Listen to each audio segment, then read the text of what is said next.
मान ली हॉस्पिटल से जाना है, बहुत बीमार लोग हैं, किसी को ऑफिस जाना, बहुत अलग अलग तरीके के लोग हैं, तो उनका सब क्या हो गया, फंडामेंटल राइट उल्लंघन हो गया। तो इसलिए जो है इसको एक स्थान पर करने का जो है प्रोविजन कर दिया गया। जैसे जैसे एग्जाम्पल आप ले लो, जैसे मान लीजिए डीजे पे रोक या जुलूस निकालने पर रोक, है ना। यही घटना भी जो है केरला तमिलनाडु में चल रहा है। अभी तमिलनाडु में जो है आरएसएस वाला रैली मतलब जुलूस निकालना चाहता है, और वहाँ की सरकार ने जो है पब्लिक इंटरेस्ट के आधार पर रोक लगा दिया कि आप नहीं निकाल सकते जुलूस। अब वो मामला कोर्ट में है। अब कोर्ट में है कि जो है जुलूस निकालना जो है वो अधिकार में आता है, फंडामेंटल राइट में आता है। तो एक तरीके से जो है जुलूस पर रोक क्यों किस आधार पर लगाया जाता है, तो कोर्ट में चला गया, लेकिन तमिलनाडु सरकार ने उसको जो है नहीं दिया परमिशन। ठीक है, तो जुलूस निकालने पर रोक लगाया जाता है। झारखंड में जैसे मान लें रामनवमी पे डीजे बजाने पर रोक लगा दिया जाता है, तो क्या है, पब्लिक इंटरेस्ट पे है, समझ में। तो इस आधार पर जो है नियंत्रण किया लगाया जा सकता है, प्रतिबंध लगाया जा सकता है ना। विरोध तो होता है ना कि भाई रामनवमी में जो है डीजे बजाने पर रोक लगा दिया गया, यहाँ तक बोल दिया जाता है कि सरकार जो है हिंदू धर्म विरोधी है ना। लेकिन चूंकि सरकार के पास ये पावर दिया गया है संविधान में ही कि सरकार जो है पब्लिक इंटरेस्ट के आधार पर जो है क्या कर सकती है, रोक लगा सकती है। मान लीजिए कि डीजे बज रहा है, डीजे बजने के कारण जो है कई जगह जो है क्या होता है, झगड़ा हो जाता है, और झगड़े होने के कारण जो है लॉ एंड ऑर्डर बिगड़ जाता है, होता है ना।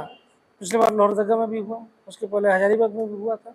तो ऐसी स्थिति में जो है लॉ एंड ऑर्डर ना बिगड़े और जो है झगड़ा ना हो, डीजे पे बैन लगा दिया गया। तो पब्लिक इंटरेस्ट है ना कि भाई लोगों को जो है, लोगों के बीच में जो है सदाचार बना रहे, लोग जो है लोगों के बीच में जो है झगड़ा ना हो, इस तरीके के लिए जो है वो उठा सकते कदम। उसके अलावा है नैतिकता के आधार पर, है ना। नैतिकता मतलब जो कोई ऐसा प्रथा वगैरह होता है जो किसी की जो है नैतिक जो मोरल वैल्यू होता है उसको क्या करता है, समाप्त करता हो।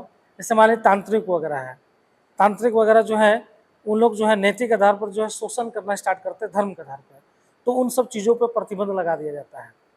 ठीक है, बहुत सारा तांत्रिक वगैरह होता है ना, कोई कोई तो नरबली ही दे दिया जाता है।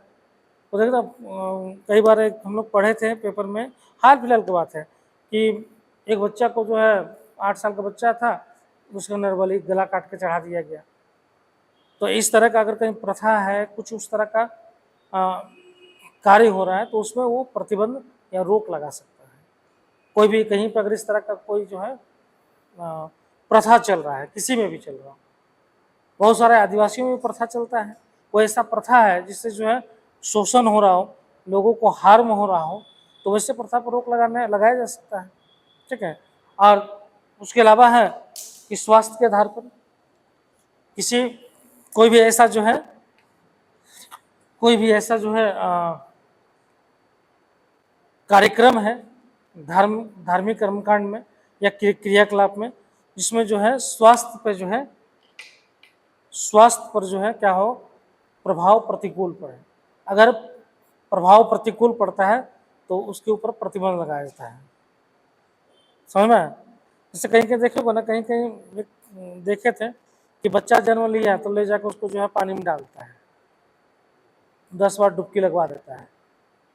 देखे हो ना कहीं कहीं ऐसा वीडियो आता है, 10 बार डुबकी लगा दिया जाता है उसको पानी के अंदर में, अब मालूम चला बच्चा जो है मर जाता है।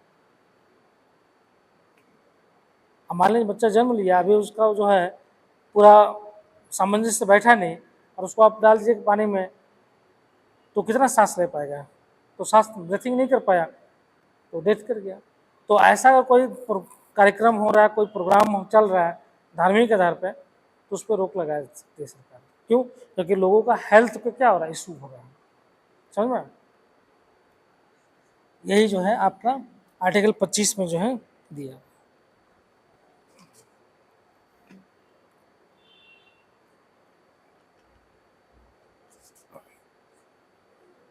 लिख लिए। 3 आधार लिख लीजिए, लिख लिए तीनों, चलो लिख लिए तो हो गया। नेक्स्ट लिखिए आर्टिकल 26। आर्टिकल 26 देखो, आर्टिकल 26 के अंतर्गत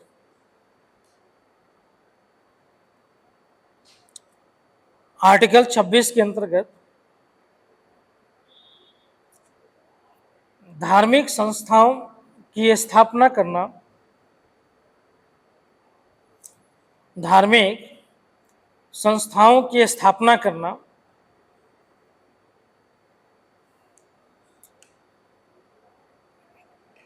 तथा कार्यक्रमों का आयोजन करवाना,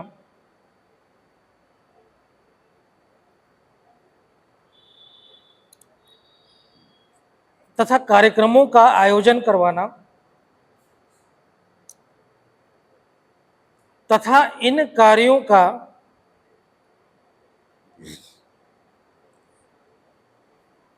तथा इन कार्यों का प्रबंधन देखना,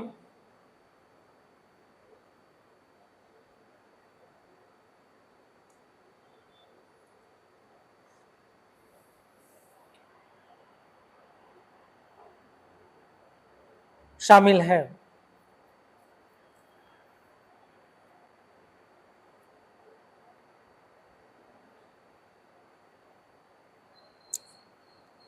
लाइन चेंज कर लो।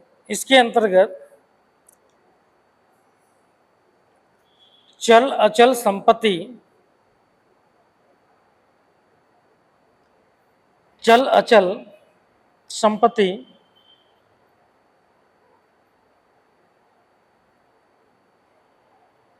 अर्जित करने का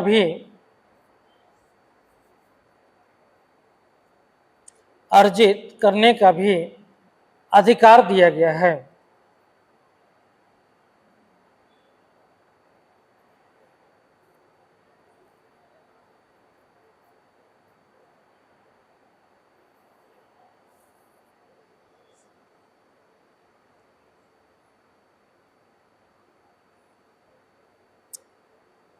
ठीक है, अब इसमें देखो 2-3 चीजें हैं। 25 में समझ गए, अब 26 में बोल रहा है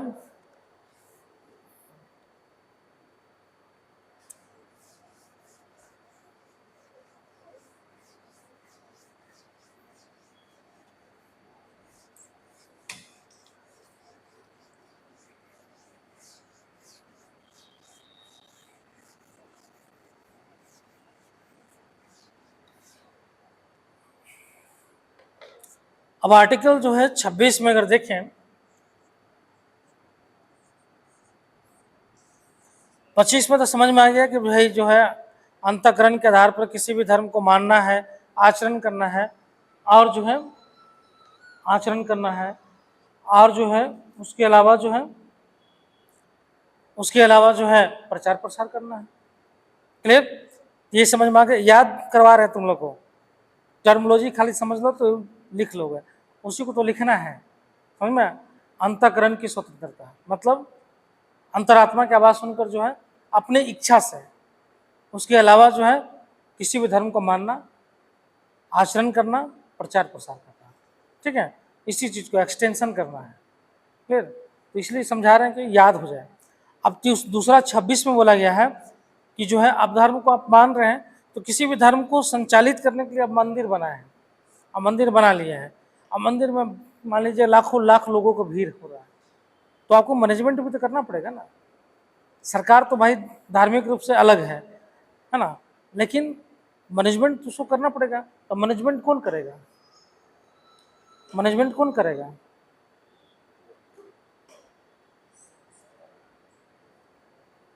तो मैनेजमेंट कौन करेगा? तो मैनेजमेंट कौन करेगा? तो मंदिर वाला करेगा। तो मंदिर क्या होता है कि भाई पूरे मैनेजमेंट करने के लिए एक संस्था बना दिया जाता है, संस्था बनाया जाता है। तो मतलब बोला गया कि मान लीजिए आप कोई भी जो है ऐसा मंदिर है या मस्जिद है या चर्च जो भी है, आप उसको संचालित करना चाहते हैं, ठीक है, तो उसके लिए आप जो है कोई भी संस्था स्थापित कर सकते हैं। तो 26 में क्या है कि जो है धार्मिक संस्थाओं की स्थापना की बात किया गया है।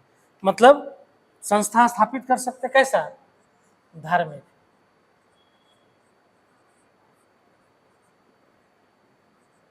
धार्मिक संस्था जो है आप स्थापित कर सकते हैं, समझ में आया? तो धार्मिक संस्था स्थापित करने की बात किया गया है 26 में, कि मतलब संचालन करने के लिए जो है आप कोई भी धार्मिक संस्था जो है, कोई भी धार्मिक संस्था जो है आप स्थापित कर सकते हैं। देखिए हम लोग ना स्थापना वाला, अब हम लोग देखते हैं, मान लीजिए कि सिद्धि विनायक टेम्पल है तो उसका ट्रस्ट है। एक छोटा मंदिर होता है उसका ट्रस्ट होता है। यहाँ पे आप जाओ पहाड़ी मंदिर में तो उसका अपना ट्रस्ट है। वो पूरा पहाड़ी मंदिर का जो है कैसे मैनेजमेंट करना है, किस तरह पूजा करना है, कितने बजे गेट खुलेगा, कितने बजे बंद होगा, कितने लोगों को एंट्री देना है, या उसके अलावा जो है शिवरात्रि में कैसे करेंगे, अन्य अलग अलग पर्व त्यौहार में जो है कैसे संचालन होगा, पूरा करता है मैनेजमेंट। ठीक है, तो ट्रस्ट होता है। तो वो क्या होता है, संस्था, वही ट्रस्ट संस्था बन गया। अब ये संस्था बन गया, ठीक है।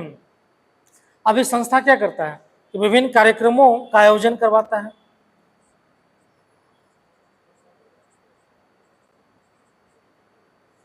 कार्यक्रमों का जो है आयोजन करवाता है।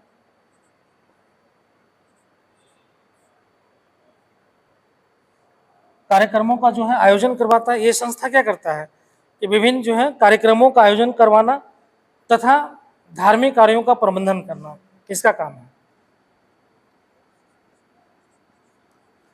धार्मिक कार्यों का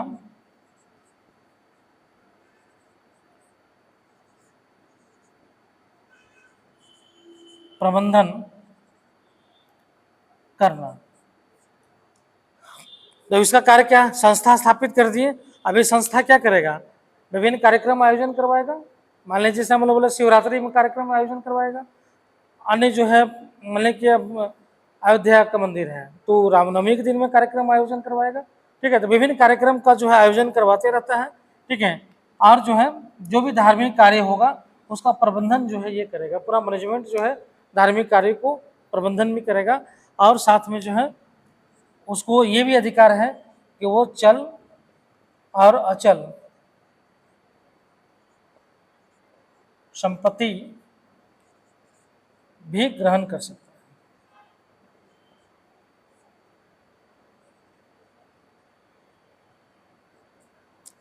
चल अचल संपत्ति भी जो है ग्रहण अर्जित कर सकता है, अर्जित कर सकता है। चल अचल मतलब जो चलता है वो चल संपत्ति, जो नहीं चल पाता वो अचल संपत्ति। जैसे कैश चलता है, कैश चलता ना है, सोना चलता है, चांदी चलता है, उसको जाके आप कहीं भी कन्वर्ट करवा लो कैश में, चलता है ना। ठीक है, अचल संपत्ति कौन हो गया, जो जमीन हो गया, बिल्डिंग्स हो गया, तो चल नहीं रहा है ना। तो जो आप मार्केट में जिसको चला सकते हो वो चल संपत्ति हो गया। जैसे आजकल बॉन्ड्स भी हो गया, शेयर बाजार भी का भी जो बॉन्ड्स है, शेयर बाजार अभी मेरे पास है, पैसा वो नहीं है, शेयर है, लेकिन उसको तुरंत बेच देते हैं, तुरंत पैसा अकाउंट में आ जाता है, कन्वर्ट हो जाता है। शेयर कम रख के जो है लोन भी ले लेते हैं, लोन भी कैश मिल जाता है। तो ये सब जो है चल संपत्ति में माना जाता है, जो लिक्विडिटी में शामिल होता है। स्पेशली जो है कैश माना जाता है, कैश लिक्विडिटी, और गोल्ड वगैरह जो है वो लिक्विडिटी है, मतलब गोल्ड रख के आप कुछ सामान खरीद सकते हैं। ठीक है, और अचल संपत्ति है जो स्थिर होता है, जैसे बिल्डिंग हो गया, लैंड हो गया, ये सब क्या है, फैक्ट्री हो गया, ये सब क्या स्थिर है ना। आप किसी को बेचेंगे, आप कस्टमर को लेने वाला मिलेगा तब ना, कोई जरूरत है नहीं। अब युद्ध किस समय जाइएगा, युद्ध अगर किसी देश में होता है, युद्ध में जो है पूरा ऊपर से बम बारिश हो रहा है और जमीन बेचिए, कोई लेगा, पागल का है वो, जमीन लेगा, क्या करेगा जमीन लेके, 2 को परमाणु बम गिरेगा सारा जमीन खत्म हो जाएगा, नहीं लेगा। युद्ध में क्या चलता, कैश, लोग कन्वर्ट करता है। जैसे युद्ध का आशंका होता है ना, लोग जमीन वमीन बेचने लगता है। क्यों, क्योंकि युद्ध में आपको कैश काम आएगा। आप मान लीजिए भागिएगा, कहीं जाकर माइग्रेट कीजिएगा, पैसा रहेगा तब ना खाइएगा, तब ना पानी पीजिएगा। अब बोलेगा मेरे पास 100 बीघा जमीन है भाई, ले लो पानी दे, तो देगा कोई? कौन देगा? तो युद्ध वगैरह में जो है कैश चलता है, या सोना वोना है तो आपको वो चल जाएगा, हीरा है तो चल जाएगा, इसलिए उसको बोलते हैं चल संपत्ति। उसको देख के कोई ले लेगा, समझ में? ये अचल संपत्ति हो गया, इसका कोई पूछ नहीं है। युद्ध वगैरह में जमीन वमीन कोई नहीं पूछता है, कोई नहीं, मकान वकान सब छोड़ छाड़ के भाग जाता है, लोग सब ध्वस्त हो जाएगा, क्या रहेगा? अब मान लीजिए इसराइल मार रहा है लेबनान पे, फिलिस्तीन पे मार रहा है, तो सारा उसका लैंड मकान सब खत्म, लोग भाग भाग के जा रहा है, तो उन लोग को खाने के लिए क्या चाहिए? पैसा चाहिए। बिना पैसा खाना मिलेगा? नहीं मिलेगा, नहीं मिलेगा। आपका ज़मीन यहाँ पे दिल्ली में चले जाइए आप, बोलेगा झारखंड में मेरा ज़मीन है 2 करोड़ का, खाना खिला तो खिलाएगा? नहीं खिलाए, भगा देगा, भागो यहाँ से, झारखंड में जाकर वहीं खाओ। पैसा है तेरे पास तो खा लो, नहीं है तो चले जाओ। उसको बोलते हैं कैश, जिसको आप लेके चल सकते हैं, उसको बोलते हैं चल संपत्ति। जिसको लेके नहीं चल सकते वो अचल संपत्ति हो गया। क्लियर? तो इसको भी अर्जित करने का जो है अधिकार दिया गया है, ठीक है। तो आर्टिकल 26 क्या बोल रहा है कि जो है धर्म की अभिवृद्धि के लिए क्या कर सकते हैं आप? संस्था स्थापित कर सकते हैं। वो संस्था क्या करेगा कि जो है कार्यक्रम का आयोजन करेगा, है ना, विभिन्न कार्यक्रम का आयोजन करेगा, धार्मिक जो क्रियाकलाप उसका प्रबंधन करेगा, मैनेजमेंट करेगा, और चल अचल संपत्ति को भी जो है वो अर्जित करेगा। जो दान वगैरह आता है, दान वगैरह देखोगे तब ना, जो विनायक मंदिर है, विनायक मंदिर में तो हमको लगता है एक एक दिन में 5-5 20-20 करोड़ रुपये दान आता है। गए अंबानी लोग गया तो 2-2 करोड़ का जो है दान देता है, के बार में 20-20 करोड़ का दान मिल जाता है। कोई जो है सोना का मूर्ति देता है, तो वो सब पैसा ग्रहण करता है ना, और उस पैसे पे जो है टैक्स सरकार नहीं लेती है, क्योंकि धार्मिक क्रियाकलाप है, टैक्स नहीं लेगी। तो अगला जो है आर्टिकल 27 क्या बोलता है कि किसी विशिष्ट धर्म की अभिवृद्धि के लिए करों के समुदाय के बारे में स्वतंत्रता। मतलब जो है धार्मिक कोई विशिष्ट धर्म की अभिवृद्धि के लिए जो है कोई भी कार्य हो रहा है, उसमें करों से छूट मिलता है, उस पर टैक्स नहीं लगता है, सरकार उस पर टैक्स नहीं लगाती है, समझ में? तो उसमें जो है सरकार उसको फ्री कर देती है। अब मान लीजिए, इसलिए बोला जाता ना कि जो है अब सबसे ज़्यादा ब्लैक मनी जो है मंदिरों को दान होता है, क्यों? सरकार उसको चेक ही नहीं करती है, क्यों? क्योंकि टैक्स लगाना नहीं है। अब उसके पास जितना पैसा आया उस पर टैक्स तो लगाना है नहीं, सरकार को छूट मिला हुआ है। तो मंदिरों के पास बहुत पैसा है, शुरू से पैसा रहा है। अगर पैसा नहीं मंदिरों के पास रहता तो मोहम्मद गजनी और मोहम्मद जो है गोरी थोड़े आक्रमण करता है, मंदिर पे ही तो आक्रमण किया था उन लोग, मंदिर को लूटता था। शुरुआत में देखना कि सोमनाथ मंदिर पर आक्रमण किया था मोहम्मद गजनी जो है पहला सोमनाथ पे आक्रमण किया था, लेकिन चूंकि वहाँ का शासक बहुत मजबूत था, सुना था कि मंदिर में खूब सोना चांदी है, बहुमूल्य रत्न है, तो खूब चोरी करने के लिए आते थे वो लोग, आक्रमण करता था और मंदिरों को जो है खूब लूटते थे। और मंदिरों से इतना पैसा मिलता था कि अपने यहाँ जो है 2 साल खाते थे बैठ के। तो भारत में जो है मंदिरों में बहुत धन पहले से ही था, आज भी है, खूब धन है।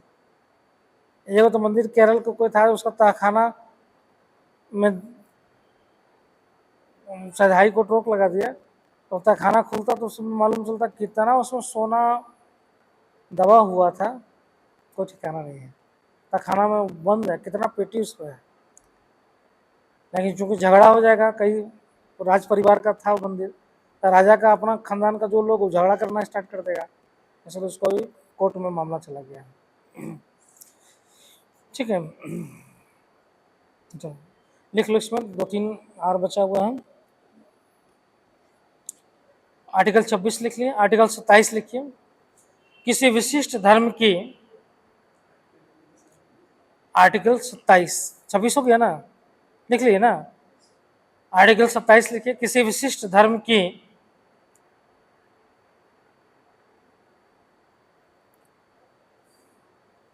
अभिवृद्धि के लिए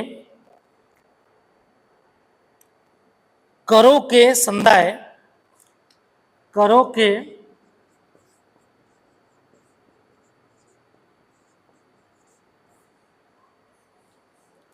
करों के संदाय के बारे में स्वतंत्रता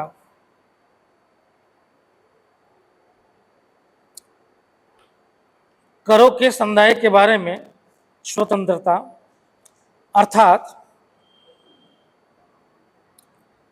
करों के समुदाय के बारे में स्वतंत्रता अर्थात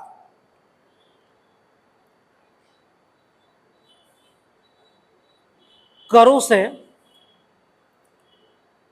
छूट मिलती है।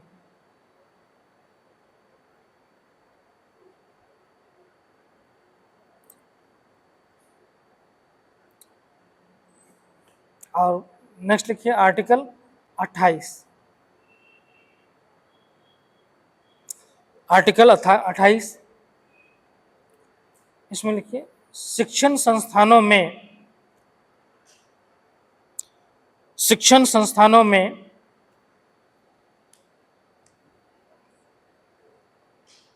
धार्मिक शिक्षा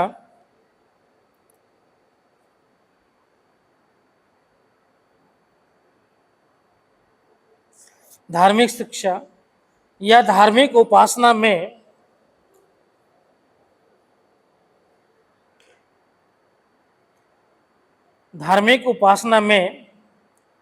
उपस्थित होने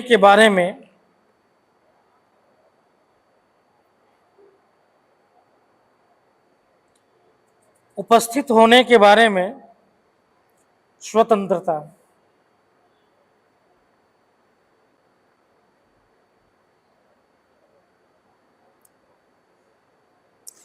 उसमें 2 पॉइंट और लिख लो। पहला पॉइंट लिखो राज्य निधि से, हाँ उसी में पहला पॉइंट लिखो राज्य निधि से पूर्णतः पोषित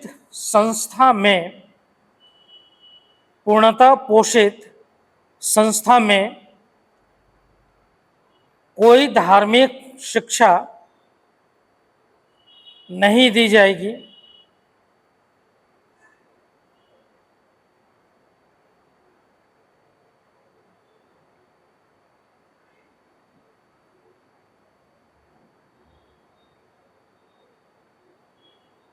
दूसरा, निजी संस्थाओं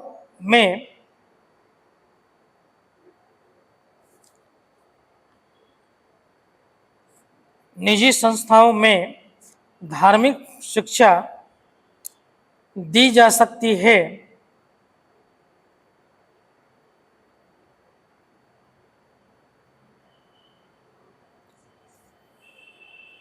लेकिन उसमें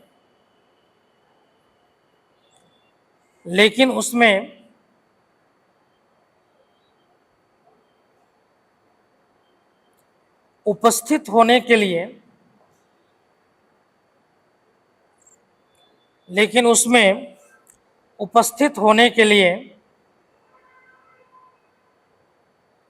किसी को बाध्य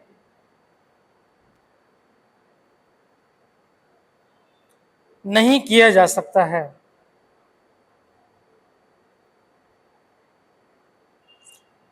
किसी को बाध्य नहीं किया जा सकता है। ठीक है, तो यही जो है आर्टिकल 28 में है।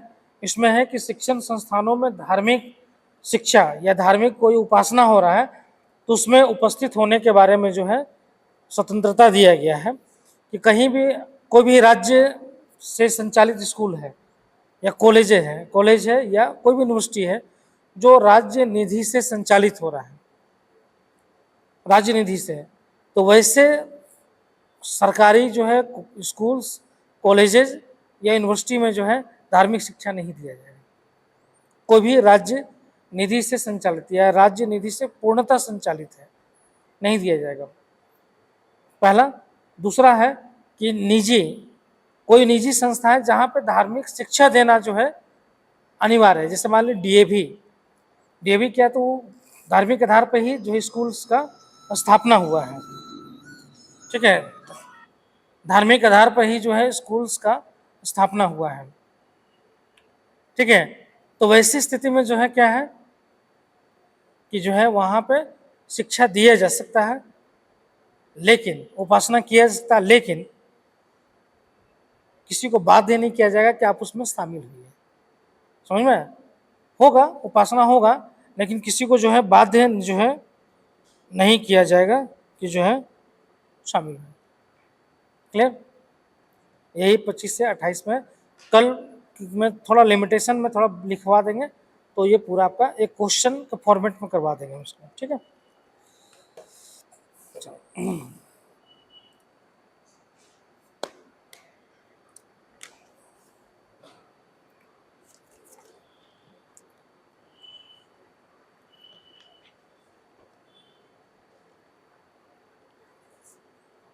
ठीक है, समझ में आ गया?